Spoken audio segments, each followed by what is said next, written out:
Welcome back to the channel. This is Trendy Storm and you are watching What If Naruto joined an extra dimensional tournament during 3 years training trip. If you enjoy this video, please like, share and subscribe to this channel. Now wasting no more time, let's start the story. There was a rectangular platform floating somewhere in a dark area. A shadowy figure stood in the center of the platform, peering down at a note. Block. He looked through the list of names written on the note. Block and said, there's a lot of promising names. Then he noticed something and exclaimed, "Oh. This is." He then turned to face the darkness once more and asked, "Are you sure about this?" He stood there in silence for a few minutes before abruptly bowing. "I understand, sir. I will send her out immediately." A big white hand materialized where he had been searching earlier, and he turned around and left, vanishing into the night. A loud, booming voice that seemed to be coming from all directions said, "It is soon time for a new Super Smash Bros. Tournament to begin. And a new hero to awaken." Somewhere in the land of fire, as he stopped his young pupil, Uzumaki Naruto, from roundhouse kicks, Jiraiya of the Sannin remarked, "That's good, Gaki. You're doing great." Sasuke had left the village 2 months prior, and Naruto had begun his training trip with the Sannin. As part of the training, they were currently sparring to see how much stronger the now 13-year-old had become in the previous 2 months. After pushing the blonde's leg away and spinning around on his heel, Jiraiya kicked Naruto in the abdomen, sending the young boy flying a few feet before rolling over the ground. But it's not enough. As he began to walk, Jiraiya turned around and thought, "The kid is definitely getting stronger. Now then, we're running low on supplies, so I'll go buy more. You stay put and continue sparring with one of your bunchins. But I worry that won't be sufficient the next time he encounters Orochimaru or Sasuke. Soon, we must begin attempting to control his Biju chakra." As he stood up, Naruto muttered to himself, well. Kage. Bunshin no Jutsu. TCH. He's leaving me here all alone again while he's going off to peep. That perv." A near perfect replica of the blonde ninja materialized in a puff of smoke. "Hold on, almost." When Naruto saw it, his eyes widened, but it wasn't a perfect replica of him as he had hoped because, among other things, its eyes were red and its hair was completely black. Additionally, although the clothing appeared to be similar, the colors were entirely different, with the clone's back bearing a bright blue symbol and the orange and blue sections being black and purple, respectively. Insert Final Fantasy music here. "Keep fighting." Naruto questioned, "What the hell? What's going on?" But the clone charged at him without warning, then cocked his right fist and thrust it forward. "Whoa!" exclaimed Naruto, barely avoiding the attack by swerving to the left. After that, the clone swiftly drew a kunai and swung it at Naruto 3 times in a row. The blonde jumped back and dodged it, thinking, "What the hell's going on here?" Before assisting it in creating a Rasengan, the clone then called forth a Kage. Bunshin. Naruto held his arms out in front of him and exclaimed, "Wait, hold on a minute. We're only supposed to use taijutsu here," as the first clone charged at the blonde and slammed the spiraling chakra sphere at him, sending him spiraling through the air before he struck a rock so hard that cracks formed across it in the shape of a spiderweb. The second clone dispersed. Before he could look up and see the clone standing there, Naruto got up on his hands and knees. The clone then called forth another clone, grabbed it, and swung it down at the original and over its head. The first clone smashed the second one into the rock, destroying it completely as the second clone puffed out of existence. Naruto jumped out of the way and began running through the forest they had been training next to. The clone then turned to face Naruto before abruptly transforming into a thick, dark smoke and racing after the blonde, quickly catching up to him. Naruto glanced in its direction as it did, but then it abruptly transformed back into Naruto's clone and punched the blonde's abdomen hard, sending him hurtling through a number of trees before rolling across a clearing near a waterfall and a tiny pool of water. As Naruto got back up on his feet while clutching his abdomen, he looked towards the clone which was walking out from the tree, though his eyes widened at what he saw. The clone's pupils and irises had vanished entirely, strange markings had appeared on its skin, and strange black tendrils of energy were emerging from all sides. Its shape also began to appear somewhat hazy, as though it were not entirely solid. With his hands in his favorite hand, sign, Naruto exclaimed, "Kage. Bunshin. Dispel. Return. Disappear." His anxiety increased as the clone continued to approach him defying his orders. With the clone right in front of him, the blonde exclaimed in terror, Please don't hurt me." Then the clone leapt back, and a string of blue blades swung down, striking the ground where it had been standing before vanishing. "Huh." An unknown female voice said, "Grab the smash ball." He looked around bewildered, then looked up to see a strange multicolored ball floating in midair. As if out of instinct, he leapt to his feet and grabbed the ball, making it vanish. Colorful light enveloped his body as the blonde touched down. "Whoa, what's this?" he asked, turning to face the clone, which was now covered in a similar light, albeit a purple and black one. Naruto was suddenly covered in the Kyuubi's cloak, and he let out the great power that was building inside of him. He glanced down at his hands and then over his shoulder to see the lone swishing tail, asking, "What the?" He then looked towards the clone to see that it was about to do the same, but deciding not to let it, Naruto charged forward as a vermilion Rasengan formed in his right palm and he slammed it into the clone's abdomen, sending it spiraling in a tree before it dissipated into black smoke and faded away. The music ends. With the cloak fading, Naruto asked himself, "What was that?" and then turned to look around. But that aside, "Where am I?" he asked. Once more, that voice said, "You did well, Uzumaki Naruto. Much better than I had expected." Before turning to face the waterfall, he asked, "Who is that? Where are you?" His eyes widened at what he saw. A young girl who was no more than a year older than him was present. She wore a black and white dress with a purple ribbon just under her neck, black shoes, white knee-length socks, and long blue hair. Her purple pupil-less eyes seemed bored and fixed on the world. Additionally, it appeared that she had a black cattail tied near the tip with a purple ribbon. However, the fact that she was floating in mid-air before the waterfall was the most startling aspect of her and what caused Naruto's eyes to widen. A ghost. Naruto's face went white, and he screamed in terror. The girl said, "Don't worry, I am no ghost." Naruto questioned, "Really? You're not? Honest?" The girl sighed and said, "Yes, honest." Naruto said, "Oh, okay then. But who are you, lady?" The girl said, "Fufu. I am the Witch of Miracles, Frederica Berncastle." "You're a witch?" inquired the blonde. "You're correct," Berncastle added, "and a very powerful one at that." "Well, are you aware of the nature of the attack?" Naruto asked, glancing in the direction of the clone's location. "An agent of the Dark One, a being bent on destroying all worlds," Berncastle stated. Naruto remarked, "I don't understand what you're saying." Then, Berncastle asked, "Uzumaki Naruto, do you want to become stronger?" before opening her eyes once more. "Heck yeah!" Naruto shouted at once. In that instance, a competition is taking place that unites numerous strong fighters from various worlds. If you participate in the tournament, you will gain a lot of strength faster than if you keep training with that old fool, Berncastle stated. "Really? The tournament is where?" Naruto inquired. "It is located in a different world known as the World of Smash. If you want to go inside, I'll take you there. But know that you won't be able to come back to this world for a long time if you do," Berncastle said.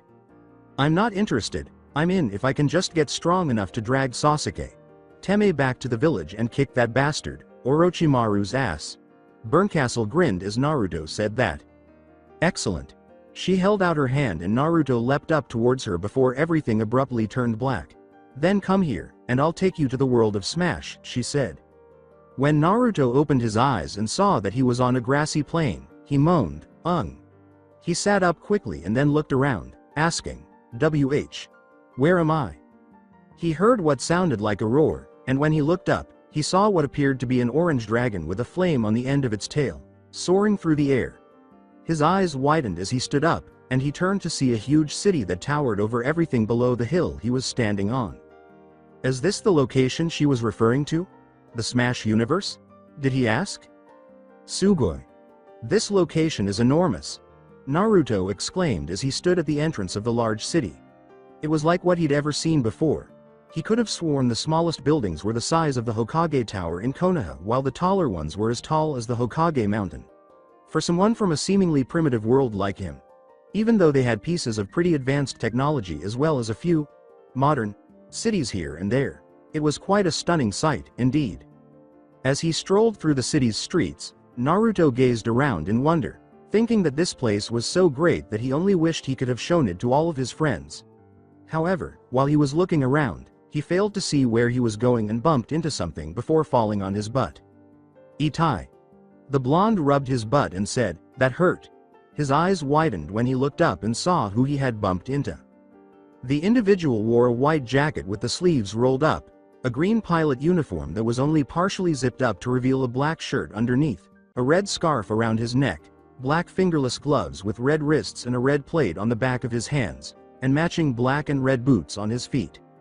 He also had a strange piece of high-tech headgear on his head, a holster for a strange-looking high-tech weapon on his right leg, and a hexagon-shaped device on his left hip.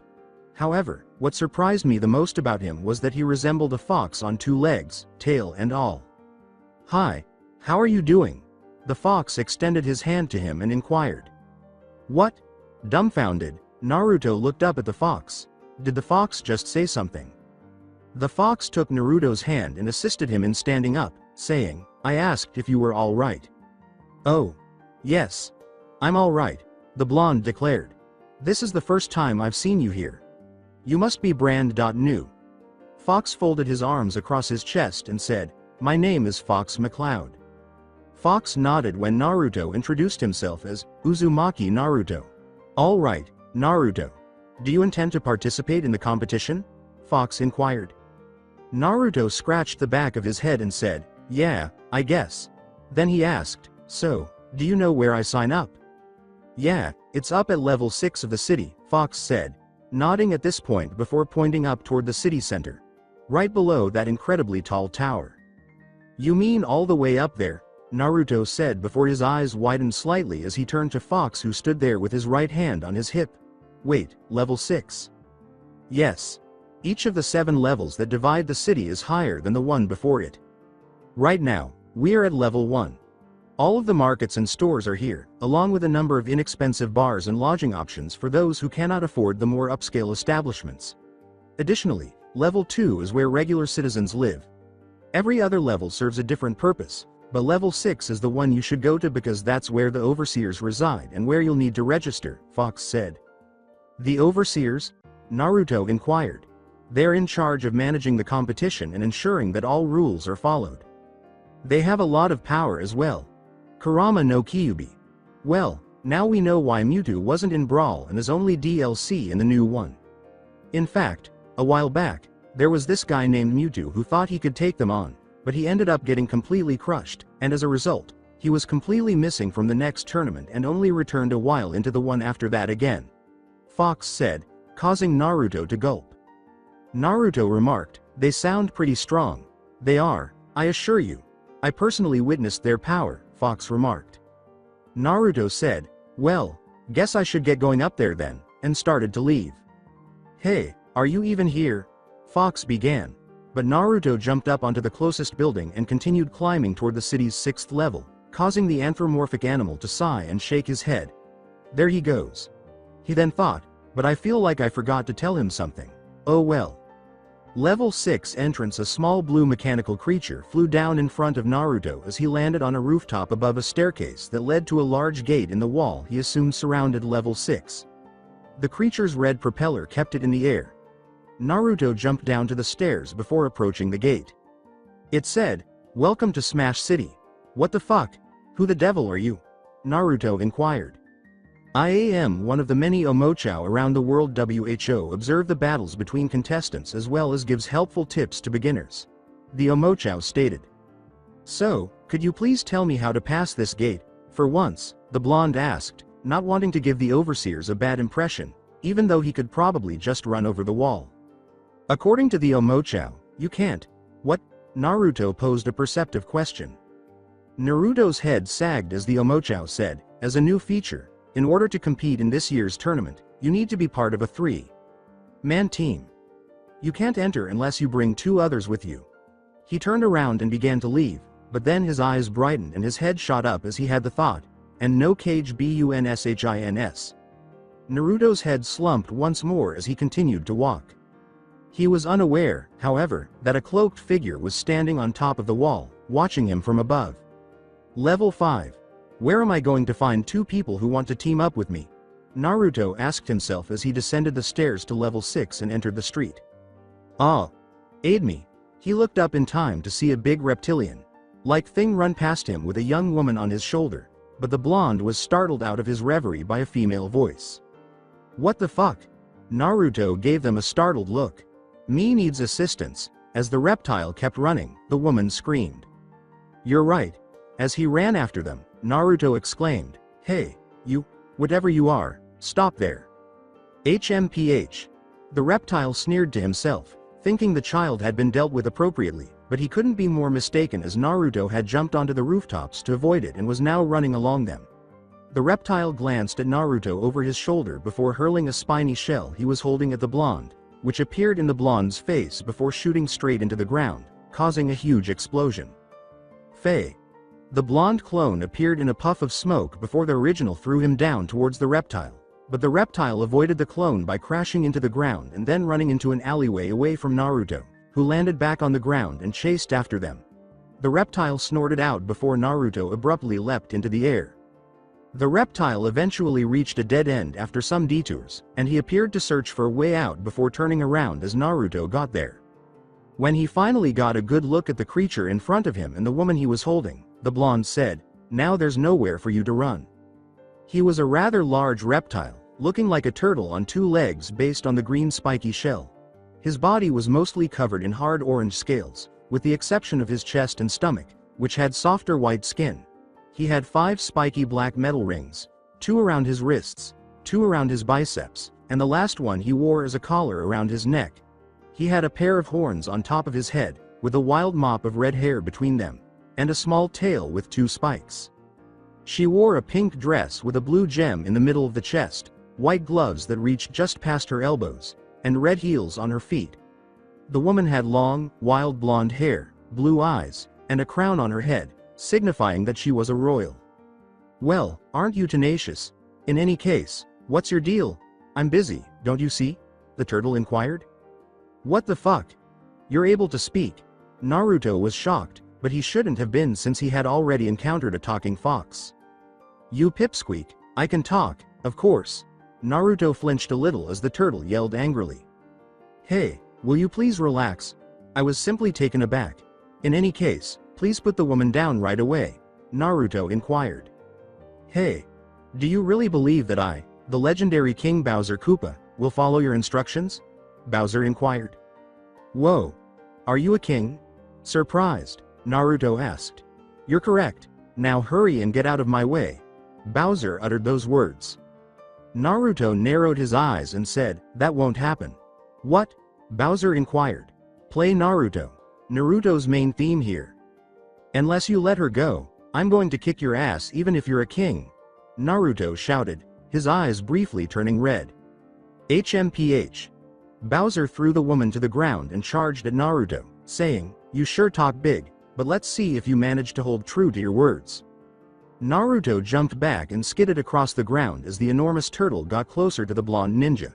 He then drew a shuriken and threw it at the Koopa, but Bowser's scales were too strong, and the throwing star simply bounced off. Then, while saying, Kage Bunshin no Jutsu, Naruto made a cross with his hands. Before the two of them ran towards Bowser, who was still charging towards them, an exact replica of him appeared beside him. However, just before they hit the Koopa, Naruto and his clone both leapt into the air, causing the large turtle to skid to a stop. The original turtle turned around just in time to see Naruto and his clone land behind him as they formed a ball of blue energy in his right hand.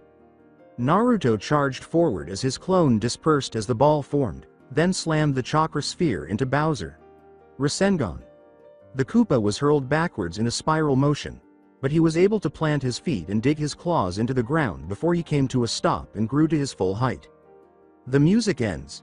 He was about to attack Naruto again when a fireball sped down and struck the ground in front of his feet, leaving a scorch mark.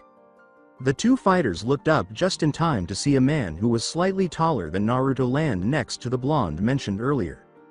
He had brown hair, blue eyes, and a large mustache under a big round nose. He was dressed in a pair of blue pants that went up to his chest and had straps going over his shoulders with yellow buttons at the front. He wore brown boots on his feet, white gloves on his hands, and a rad cap with a white circle on the front with a red M on top. Naruto's eyes widened when he saw the man because he was one of the people that had appeared in his dream. "It's me, Mario." The man held his left hand in a clenched fist in front of his face and threw his right arm down to his right. "Hey, Mario." The woman said this after standing up and running toward them before stopping.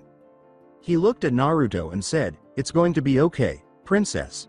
Can you continue fighting?" Obviously, as he readied himself for another cage bunshin, Naruto answered. "HMPH, okay, I'll let you win this time, but know that I'll win the next time." To the surprise of the three humans, Bowser said. "Good luck." As Bowser fled, Naruto uttered those words. As both men turned to face her, the woman said, "Thank you for saving me again, Mario." She then leaned down and kissed Mario on the nose before moving to Naruto and saying, "And you too, young warrior." She then kissed him on the cheek, making him flush. She asked as she stood back up, "Now, would you mind telling us your name?"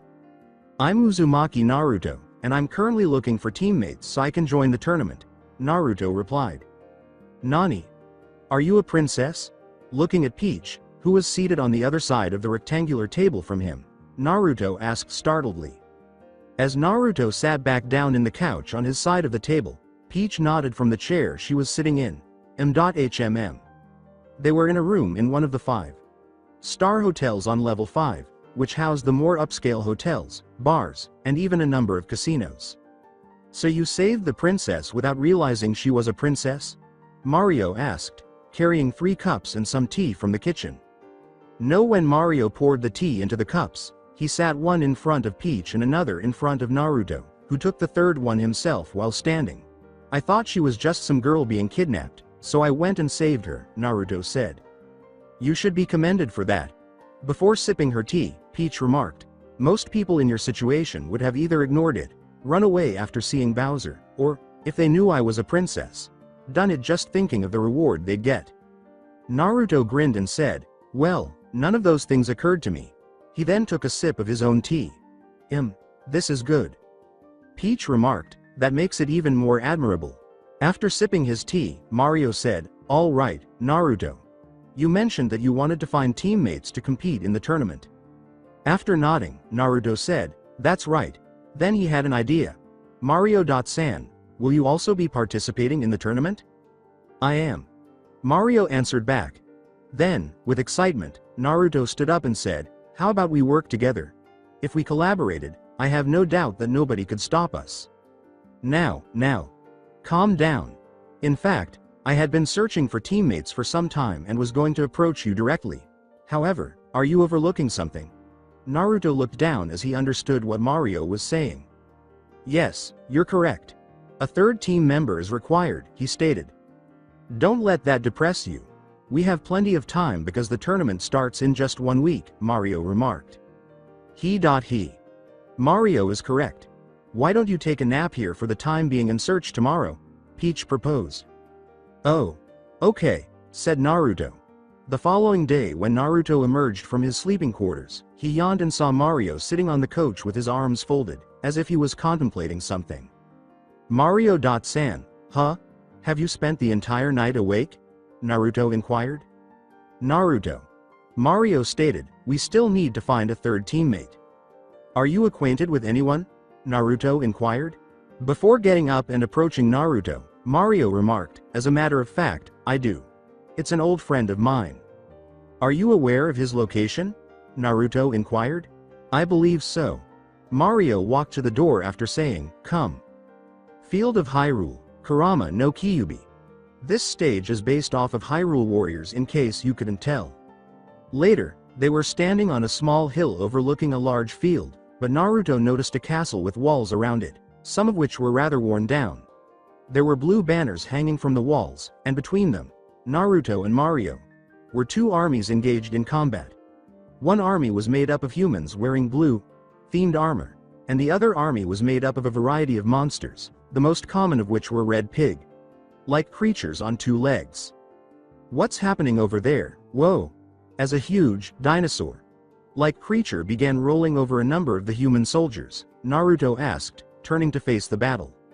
"They are engaged in a never-ending conflict. When someone dies, they simply spawn and begin fighting all over again. Mario stated, now. Then, before turning his gaze elsewhere. It is a battle with no beginning and no end. Right down there is the one we're searching for. Naruto turned to face Mario and saw two individuals engaged in combat. One of them had brownish, blonde hair, blue eyes, and pointed ears. He was dressed in a green tunic over a chain mail shirt and another white shirt underneath it. He also wore white pants, brown boots, and a pointy green cap. His weapons were a steel shield in his right hand and a longsword with a blue hilt in his left. The other, with blue hair and blue eyes, wore a blue jacket with golden outlines that split from waist down in front and on the sides. He had the arms of the jacket pulled up. He wore brown shoulder guards and a brown chest guard, both of which had golden outlines. He wore brown boots and black pants. He wore a golden prince crown in his hair. He wore a blue cape with a red underside that had a red gem on it. He wore a longsword, just like his opponent, but in his right hand, and it had a golden hilt. Who are they? Naruto inquired. It's a Link, the green one. I was considering asking this person to join our team. Mario added, and the blue one is Amarth, the hero, king. I understand. However, it appears that they may have made the decision to unite, Naruto remarked. Don't worry. Since the day of the melee, Link and Marth have frequently sparred together because Marth was the first other swordsman in the tournament who could truly put up a fight with Link. Mario added, besides, Marth already has a team. During the sparring match between Link and Marth, Link swung his sword at the blue-haired swordsman, but Marth blocked it, knocked it away, and thrust his sword forward, but Link ducked back before he could throw it at him. The Hero King then sliced through the bomb vertically, causing both halves to explode behind him. Hi, Link. Marth. When the two turned to face the voice, Mario and Naruto were running in their direction. Oh, Link said, Mario, as the two approached them. Well. And who is this? Gazing at Naruto, Marth posed the question. He goes by Naruto. Mario remarked, he and I have teamed up for the tournament, but we need a third teammate. You came to invite me to come along? Link inquired. Nodding, Mario said, that's right. Link grinned and placed his hand on Naruto's head, saying, in that case, I'm looking forward to working with you. The ground began to tremble, and they all leapt aside before a Dodongo rolled by. The graveyard of Smash City, R.I.P. Satoru Iwata 1959.2015 inches was written on a particular gravestone in Smash City's cemetery. So, Team Mario is involved, correct? Greetings from Super Smash Bros. Mario, Naruto, and Link were standing in front of his desk, having just arrived to register, when an overseer said, tournament. He had pale brown hair in a ponytail and a single bang that fell in front of his face, and unlike the other overseers, he was not wearing a hood, exposing his face. Before the three of them left the room, Mario said, thank you. So, when did the competition resume? As they passed through a hallway, Naruto inquired. In roughly a week. However, you can participate in exhibition matches if you'd like to familiarize yourself with the tournament's regulations and other details, Link stated. Exhibition matches? Naruto inquired. These are overseers. Sponsored games that are played until the tournament begins. While some are between volunteers, others are pre-arranged, Link clarified. However, you must register for it if it's not a scheduled match. However, Mario stated that the reception was closed for the day.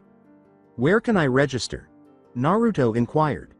The reception office is on level 3, the same level as the one where the residence for participants for the tournament are located, said Link.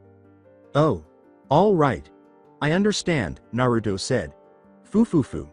Naruto and the others looked in the direction of the overtly female voice and saw one of the overseers approaching them. Naruto observed that the woman's height was comparable to his and Mario's. I see you've already found yourself a team, Uzumaki. Am I familiar with you? With a bewildered tilt of his head, Naruto posed the question. What? Have you already forgotten about me? As she removed the hood and revealed herself to be Frederica Berncastle, the Witch of Miracles, the overseer inquired. You're? While Link and Mario began glaring at her as if they were prepared for a battle, Link placed his hand on his sword and Mario balled his fists. Naruto said this in surprise. However, Burncastle simply ignored them as she passed them, saying, "You should sign up for an exhibition match to get yourself familiar with the rules." After passing them, she stopped and gave them a bored look over her shoulder, saying, "I hope you're able to entertain me." "A dull match is the one thing I detest the most," she said, and carried on walking. Courtyard. Level 6. The three entered the courtyard and made their way to the gate that opened onto the level 5 stairs. "What's up with that girl, really?" As they left the building, Naruto asked himself aloud. "Are you referring to a Burncastle?" Mario inquired. Nodding, Naruto said, "HMM." Link remarked, "You'd do best not to get involved with her," before adding, "She's a pretty shrewd lil girl. Those who attempt it only get burned." Naruto gulped loudly at this. "No, that's not quite right. I hear that they get turned into mince meat and then fed to her cats." "Heh. But that's just a rumor, isn't it?" Naruto inquired. "What? Are you afraid?" Link leaned in close and asked. No, I'm not," claimed Naruto. "Link, halt. You're frightening him." "You don't need to be afraid, Naruto. It's just a rumor." The quarters of Burncastle. When she closed the door behind her, Burncastle, or simply Burn, entered her quarters and passed one of her cats in her living room, who appeared to be drinking milk from a single plate and to have something else in the milk, though it was too dark to tell. But as Burn passed the cat, it became clear that it was blood and not milk at all, and that the something else was intestines. With a savage grin that couldn't have come from a human, Burn approached the window and pulled the curtains slightly to the side while she gazed down at Team Mario in the courtyard. "Hey, she said. "I wonder if you, Uzumaki Naruto, can make me stop being bored." Level 3 Exhibition Reception. The following day, Naruto glanced at the reception counter and thought, "Exhibition matches, huh," before approaching it. "Pardon me?" When he said, "I'd like to sign up for the exhibition matches," the girl behind the counter turned to face him. She looked about his age, perhaps a year older than him, and had black hair in two twin ponytails that looked like they were put up quickly to imitate someone. She was dressed in black, which seemed to be a school uniform. "All right, tell me your name." She blushed a little and asked nervously. He replied, "Uzumaki Naruto," and she recorded it on the computer. "Group?" she inquired. "What?" Naruto said. "Which team do you play for?" As she gazed at him, she asked more precisely. Naruto remarked, "Oh, Team Mario." The girl wrote it down and said, "Okay." Then she inquired, "Are you new?" Naruto nodded and said, "Hi." After a few seconds, she turned back to face the blonde and wrote, "All right, Naruto-san. Your match will be in 1 hour and 25 minutes at the Tenkaichi Budokai stage." She then clicked the mouse. "Where is that?" Naruto inquired. As she began to push at the buttons, the girl said, Let's see here. Why don't you take a short break and let me take over for a bit, Segumi-san." A woman, wearing a red dress and sporting long silver hair with a small ponytail protruding from the top, said as she walked toward them. "Oh, Mira-san." "Yes." The woman sat down, and the girl, now known as Segumi, said as she emerged from behind the counter. "Well, how about I lead the way instead?" She made the offer. "Yeah," Naruto replied, trailing behind her. Leading the way, Segumi introduced himself as Harudori Segumi. Naruto remarked, "Oh, nice to meet you, Segumi-chan." As they left the building housing the reception and began to stroll through the streets, Segumi questioned, "So, Naruto-san, what kind of world do you come from?" Naruto remarked, A ninja world, I guess." Segumi remarked, "A ninja world? That sounds intense." Naruto inquired, "What about you? What kind of world are you from?" She saw Naruto was already bored, but she quickly corrected him by saying, "Oh, well, I'm going to school." "Oh, but it's not an ordinary school. It's called Death Weapon Meister Academy, or DWMA for short, and it's a school that trains people called Meisters to wield demon weapons so that they can fight evil." "Really? That sounds awesome. I'm starting to get a little jealous," Naruto replied before asking, "So where's your weapon? I don't see it." "Oh, well, you see, the demon weapons too, are actually people as well, but they have something in their genes which gives them the ability to turn into weapons. One of the original purposes for DWMA was to teach weapons to be able to control their abilities so that they wouldn't accidentally harm anyone," Segumi clarified. Tsugumi started to perspire as Naruto nodded his head and pretended to comprehend, saying, "Yes, yes, I see. Anyway, it's only the EAT class that's allowed to go on missions and such.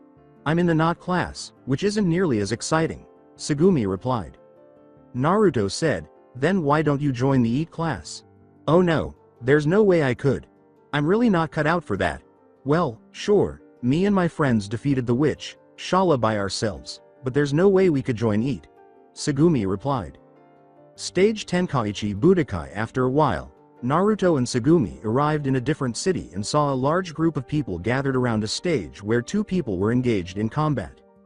In order to get a better view of the battle, the two young teenagers were able to squeeze through the crowd. A man in tight spandex with a helmet on his head was one of the fighters, and for some reason, he made Naruto think of Guy. The other one, the one that focused the blonde's attention the most, was a strange furry creature with two horns protruding from her head, long hair that appeared to be tied into two ponytails that hung down from behind her head, and purple fur. She was dressed in blue, too. And it's a heated battle between the veteran, Captain Falcon, and the newcomer, Lilac, as the captain charges at the young dragon with his down special, the Falcon Kick. Oh, and Lilac jumps into the air and comes down with her down aerial, a drop kick. The announcer announced while discussing the fight. Naruto turned to face the voice and saw a green and black cat jumping up and down, supporting the purple dragon. "Yeah, Lilac," Naruto exclaimed. After avoiding the drop kick, Captain Falcon charged forward and struck Lilac with an elbow, causing his left fist to catch fire as he continued to charge forward. But as a shield materialized around her, Lilac held her arms in front of her as though to defend herself. She rolled past the captain as he came near, then used her hand to scratch his back before kicking him. Then, as a motorbike appeared out of nowhere, Lilac charged forward and rode it straight at Captain Falcon. The captain turned around before cocking back his right fist, which was engulfed in flames, and he then sped it forward at a breakneck speed. Falcon Punch. The bike was totally wrecked, but Lilac had leapt into the air in time, rolling into a ball as she went, then launching herself straight down at Captain Falcon, striking him in the chest and knocking him off the stage. And with a devastating hit from young Lilac's standard special, Captain Falcon is knocked off the stage, thereby losing the match. "The winner by knocked out is Lilac," the announcer said. Running up on the stage, the green cat yelled, "Lilac, you did it," and gave the dragon a hug. Lilac responded, "Well, of course. What did you expect?" After returning to the stage, Captain Falcon said, "Young Lilac, that was an excellent match." He then approached the two anthropomorphic animals and said, "I'm sure that you will make it far in the tournament." Lilac remarked, "Thanks, you're pretty strong, yourself. This time we have another newcomer, and a member of Team Mario, Uzumaki Naruto," the announcer said as the three left the stage. Tsugumi said, "It's your turn, Naruto-san." When Naruto leapt onto the stage, he said, "Hey. Wish me luck." Lilac said, "Huh, who's that guy?" As she, the cat, and Captain Falcon found themselves standing next to Tsugumi in the crowd. Captain Falcon remarked thoughtfully, I've never seen him before." "Well, the guy did say that he was a newcomer, like Lilac," the cat replied. According to the captain, "Good point." As she observed them, Tsugumi remarked, "He's a ninja, and his name is Uzumaki Naruto." "A ninja?" inquired Lilac. "You know him?" inquired the cat. To which Tsugumi answered, Yeah, I guess." Lilac inquired, Is he your boyfriend or something?" B. Boyfriend. After blushing profusely, Tsugumi thought, N.N.N.O.W. We barely even know each other. Captain Falcon said, "Little girl, you said earlier that he was a ninja, right?" Tsugumi thought, Little, and touched her chest for a moment before turning to face the captain and responding, "Yes, that's right." The captain turned to face the stage and remarked, I look forward to seeing his moves." As someone started to enter the stage from the other side of Naruto's location, the announcer said, and his opponent, who is also a newcomer, the blonde's eyes widened when he recognized the person. A member of Team Wolf. Uchiha Sasuke. "Sasuke," exclaimed Naruto, startled. "Naruto. So I see Burn brought you here after all," Sasuke replied. Naruto questioned, Sasuke, what are you doing here? Sasuke remarked, the same as you. I'm here to get stronger. Okay. Listen up, here are the rules. It's a stock match where you have one stock each, and items are set to low. Now, are the combatants ready? The announcer responded. Sasuke stated, we are. Naruto began, wait, Sasuke. But the announcer drowned him out. After saying, 3, 2, 1, Hajime, Sasuke lunged at the blonde and then struck with his right fist, but Naruto deflected it. Sasuke, why don't we just sit down and talk about this? Replied Naruto. Naruto leapt into the air with his right foot, flipped around and landed on his left leg before kicking the blonde's gut. Sasuke pushed him away and said, there's nothing to talk about, as he moved his left leg in for a roundhouse kick. Sasuke said, I left the village so that I could gain the necessary power to kill Itachi, and I won't return until I've gained it, as Naruto stumbled and clutched his stomach. Naruto charged at Sasuke and they began exchanging blows. Then I'll just have to take you back by force, Naruto said. Everyone in the audience watched the battle with great interest, but the main players were Tsugumi, Lilac and her friend, Captain Falcon, Wolf and the third member of his team, and a few others, including an enigmatic person who was observing from the Tenkaichi Budokai building's roof. The two ninjas displayed a variety of jutsu during the battle, with Sasuke using Gukakyo, Housenka, and Chidori, and Naruto using Kage, Bunshin and Rasengan. As they charged at one another, the two shouted, Rasengan, Chidori. Their individual forward specials collided, canceling out the two attacks. After panting, they continued their barrage of punches, kicks, and kunai strikes. But as soon as Naruto saw an item that had fallen from wherever the items were coming from, he leapt back. Before charging at the Uchiha, he picked up what looked to be a beam sword and swung it. Sasuke, on the other hand, leapt back and then into the air. Naruto's eyes widened as he followed him, snagging another of those multicolored balls that had been hovering there. Sasuke landed in a crouching position, then got up and turned around, saying, hey, this battle's already over. At that moment, his skin darkened as his hair spread out and wings that resembled hands appeared on his back. As a black Chidori gathered around his left hand, he smirked and flew in Naruto's direction, saying, HMPH. This ends here. He yelled, Lament Chidori, as he pushed the blonde into Naruto's chest, sending him flying off the stage. The announcer declared, and winner by knockout is, Sasuke. Tsugumi shouted, Naruto.san, as she dashed through the throng in Naruto's direction, followed by Lilac, the cat, and Captain Falcon. The girl asked, Naruto.san, are you all right? As she approached the blonde and knelt next to him. As the others arrived, Naruto remarked, why? Yeah, I'm fine. Before leaving to meet with his team, Sasuke said, HMPH. Is that you've got? You disappoint me, Naruto. If you can't do better than that, I don't know why you even bothered to come here. Tsugumi and the others gave him a glare. However, the other fighters in the crowd gave him a glare as he left, indicating that Sasuke wasn't particularly well liked. A mysterious figure stood on the roof of the Tenkaichi Budokai building. However, based on the cloak he was wearing, it was clear that he was an overseer. Another overseer materialized behind him as he peered down at the people below. The voice recognized her as Berncastle and said, so this is where you've been. Any interesting matches? After a brief pause, the first one said, no. Bern approached him, at which point he turned around and said, come on, Berncastle.san. We need to get things ready for the tournament. He then left and vanished. As Bern observed Sasuke chatting with his two teammates, she exclaimed, Uchiha Sasuke. Huh? Fufufu.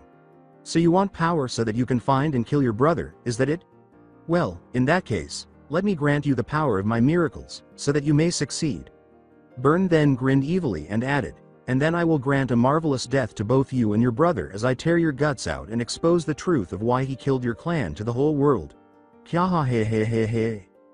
Alongside Naruto as he, Lilac, the cat, Tsugumi, and Naruto stood some distance away from the tournament stage, Captain Falcon remarked, that was a well-fought battle, Uzumaki.san. Yeah, just too bad your opponent was such a jerk, though, Lilac responded. Naruto responded, no, it's okay, he's always been like that. The cat said, "So then, do you two know each other?"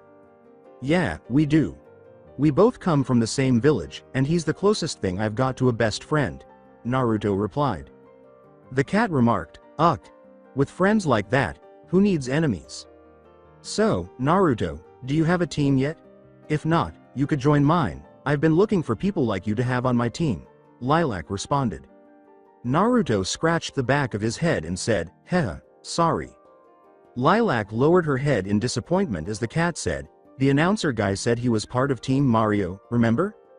"Oh," she then asked, "then what about you, Tsugumi?" While casting a hopeful glance at Tsugumi. "Sorry," added Tsugumi. She lowered her head in disappointment once more and mumbled, "Oh." The cat placed a hand on Lilac's back and said, "Hey, cheer up, Lilac. I'm sure you'll find teammates eventually." As she placed her hand on Carol's shoulder, Lilac complained, "That's easy for you to say, Carol. You're only an assist trophy." Cat laughed a little. Incredulously, Naruto held a trophy of himself in the Cage Bunshin stance in his hand and exclaimed, "Whoa. This one looks just like me." He was standing at Smash City's first level's outdoor trophy shop at the moment. There were many different trophies on the counter, and even more on the shelves on the wall at the back, in addition to the one he was holding in his hand. With his eyes on the clerk, the blonde questioned, "Do you really have one for every participant?" 3 to 4, actually. Depending on how many final smashes they have. And it's not just the participants either, but also assist trophies, and other characters and objects from their worlds. Some worlds are even represented solely through trophies. The clerk, who happened to be Mirajane Strauss, stated. Naruto looked back down at the trophies on the counter and said, "Really? Wow." Naruto turned to the person standing next to him and exclaimed, "Whoa, they've even got a Gekoda trophy?" She was staring at a single frog trophy with the attention of a child. She had matching brown eyes and shoulder length brown hair with a right side hairpin. She was dressed in a gray skirt, a sleeveless light brown summer sweater, a white short sleeved shirt with a popped collar underneath, and light brown shorts underneath her skirt, which Naruto couldn't see from where he was standing. She also had what looked like some sort of symbol on the left side of her sweater, but Naruto didn't know what it was. Gazing at the frog trophy with wide eyes, the girl asked, "Can I really have it?" Mira smiled and said, "But of course. If you got the money, that is." Naruto's eyes widened as the girl pulled out her purse and said, "All right, then." The frog's head was the shape of the girl's purse. After making the required payment, the girl turned around and held the trophy above her head, gazing at it with childlike sparkles. Naruto questioned, "Aren't you a bit old for something like that?" Wah. The girl then turned to face Naruto, hurriedly concealing the trophy behind her back and glaring off into space. "No. I'm just buying this for a friend is all." Hey, she said. With her eyes closed, Mira smiled and remarked, "Oh, I think it's cute that you still like childish things at your age." Really?" the girl exclaimed, turning to face the silver-haired woman in the hopes that she had at last met someone who resembled her. Naruto remarked, "You do know that she's mocking you, right?" When the girl screamed, "What was that?" Naruto barely had time to dodge the electric bolt that was hurled at him. Then, yelling, "What was that for, you crazy lady?" Naruto fled while multiple other lightning bolts followed him. Around her, the girl screamed, "What did you call me? Hey, get back here, you brat," as sparks of electricity appeared. Mira remarked nonchalantly, "Oh, my. I hope that's not gonna result in a bad hair day."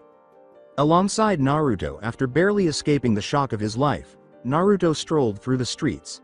He realized that he had neglected to pay for the trophy as he gazed down at it still in his hands. For a moment, he glanced back in the direction he had come. He simply turned around and carried on walking because he really didn't want to see that girl again. Well, the next time he saw Mira, he could just pay for it. As he walked, he put the trophy away, and then he heard someone speak. The blonde looked around, and when he realized that no one else could have been the target of the voice, he glanced down at the slightly shorter girl who had spoken. "Excuse me, sir. I seem to have gotten lost and can't find my teammates, sir. Can you help me, sir?" he asked. She wore a green silk dress, had long blue hair, and innocent purple eyes. She reminded Naruto of a cat, though he wasn't sure why.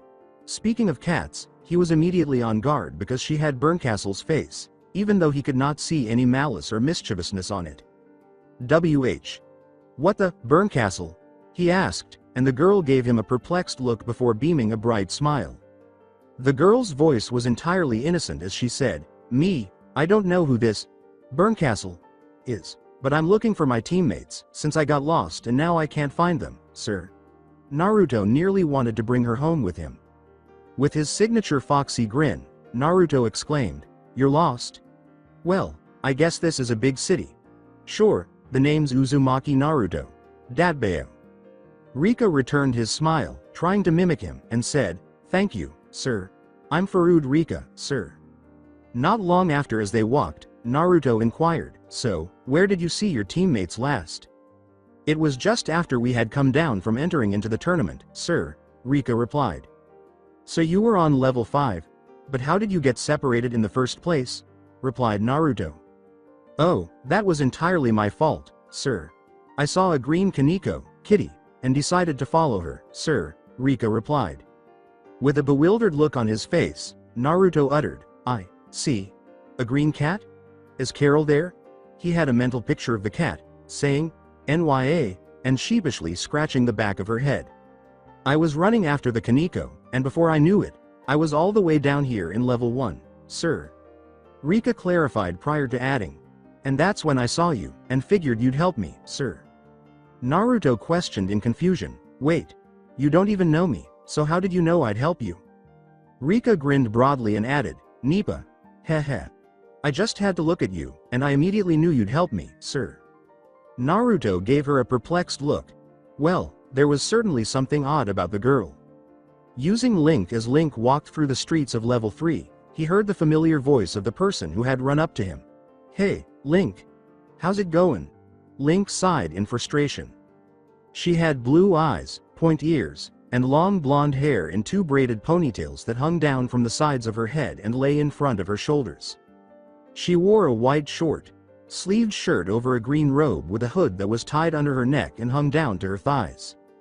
In addition, she wore brown gloves, knee-high brown boots, and a brown skirt over black shorts. Last but not least, she carried a pair of crossbows, one on each of her boots, and a golden compass around her neck. Linkle was this girl, and it seemed that she was from a world that was quite similar to Link's own. Indeed, it appeared that the Hyrule Field stage from which he and Marth had sparred the other day was from her world.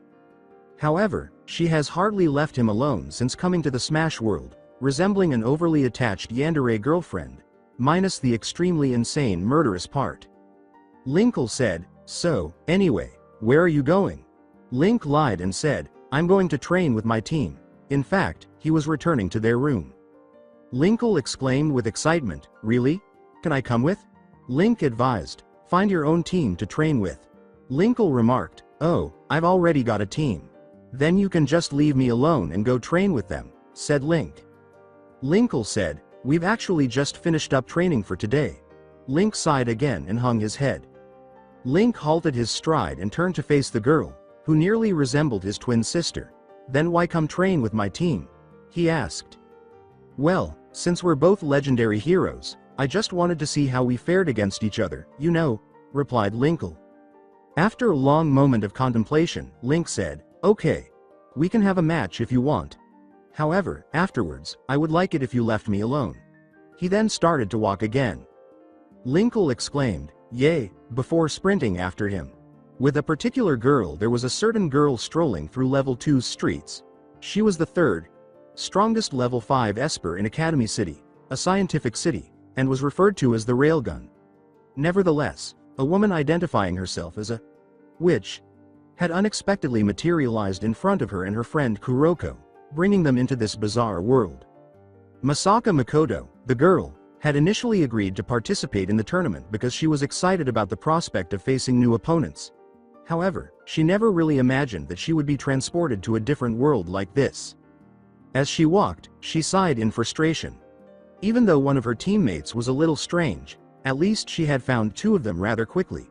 Since she wasn't a pervert, she wasn't as horrible as Kuroko, so that's a plus. Makoto turned to face the blonde fool she had met at the trophy shop earlier, and said, "This city really is big, huh?" It's gonna be impossible to find just 2 people here. Naruto looked down at Rika and remarked, "You know, it'd probably be easier if I knew what your teammates looked like." "Me. One of them's a samurai, and the other's a doggy, sir," Rika answered naively. "A dog and a samurai? What's wrong with that group?" Naruto was shocked to think of the adorable Rika with a dog and a heavily armored samurai. Naruto questioned, The samurai is the team leader, right?" Rika said, "No, the doggy is, sir." Naruto's preconceptions about common sense were completely destroyed. "Found you." Naruto and Rika turned to face the girl who was standing there when they heard the voice. She was immediately recognizable to Naruto. It hadn't been that long since he'd seen her, after all. "Ah, Biri. Biri!" cried Naruto. "Arg! Why do fools like you always call me Biri? Biri! The name is Masaka Makoto." Makoto screamed, sending electrical currents flying in all directions in her rage. After calming down a bit, Makoto said, "Anyway, in return for those insults earlier, you owe me a battle," while pointing at Naruto. Naruto said, "Wah, you mean right now?" Makoto shouted, "Of course I mean right now, you idiot." "Sorry, but I'm a little busy right now. Maybe some other time," Naruto replied. "Huh? Busy?" inquired Makoto. She had apparently come to her senses after that. "Yeah, this girl here has gotten separated from her teammates, so I was just helping her find them again," Naruto clarified. "Oh, I see." It seems that Makoto had not previously noticed the girl with the blue hair, but then, oh. Makoto didn't seem to hear Naruto ask, "Huh? What is it now?" "Why you, that witch? Burncastle," she exclaimed, pointing to Rika, whose face she recognized. "Me?" Rika asked with a cute sideways head tilt in perplexity. Naruto continued by clarifying that Rika was not Burncastle. Makoto said, "Oh, I see. So they only happen to look alike?" Before bending down to meet the brunette's eye level and bowing her head as she said, "I'm sorry for my outburst earlier." Before adding, "Nipa," Rika smiled and said, "It's all right, sir." So adorable. Makoto pondered as her mouth and eyes changed to a cat's, and she even seemed to grow whiskers.